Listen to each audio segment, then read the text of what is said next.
So once you've logged into your account, you get this dashboard view, which shows your teams, any upcoming payments, upcoming events. You can select to see all events.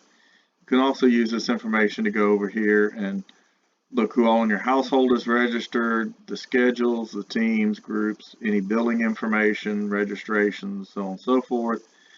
You can come up and edit your settings. Then you can also look at the drop down on your teams if you need to switch between teams, if you have multiple players on different teams. Then when you go into this Rsvp feature, you can look at who you've RSVP'd for, yes, no. You can even go in here and change it if you need to, or you can change it to a maybe, or you can, again, yes, my child is going. This schedule, if you look at all of the events, you can go down and they're going to be chronological. Of course, most of these are going to be practices, but if you drill down like into December where you see, say, the friendship tournament, you can go in and RSVP or change your RSVP, or if you say come down here and you haven't RSVP'd for an event, such as a practice, it'll look like that. Then you can go to say and make changes if you need to. The thing that you need to be, I don't want to say careful of, but aware of, is like multi-day tournaments. So if we go look at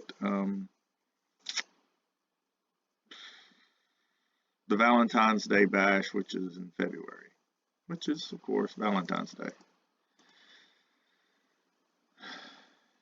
Or, since I'm here, let's just look at the Southern Hospitality. 2 days of competition, 2 separate RSVP events. So if for some reason your child isn't going to be able to make it on Saturday, but can play on Sunday, then you're going to want to go to the RSVPs, select no for Saturday, and then it'll show you no for Saturday, but yes, we'll be there on Sunday.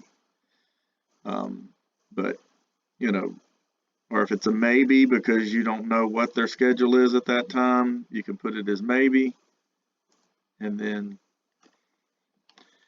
you can go back again and change it to yes, we're going to attend, and it'll show up as a check if it attends. It'll show up as an X if you're saying you're not going to be there, and it'll show up as a question mark, although very small, if you aren't sure.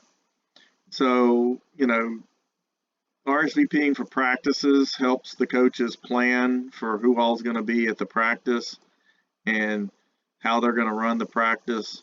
RSVPing for the matches definitely helps the coaches decide what lineup is going to be used for the matches because of the people that are going to be attending. So this is definitely critical. I find it easier to do it in the app, but some people don't want to do the app. One thing, if you do the app, make sure that you set on notifications so that as things change, you'll get a notification in the app, then you go check the app and make your changes there. So one way or another, 2 options to change the way you look at an RSVP for practices and tournaments.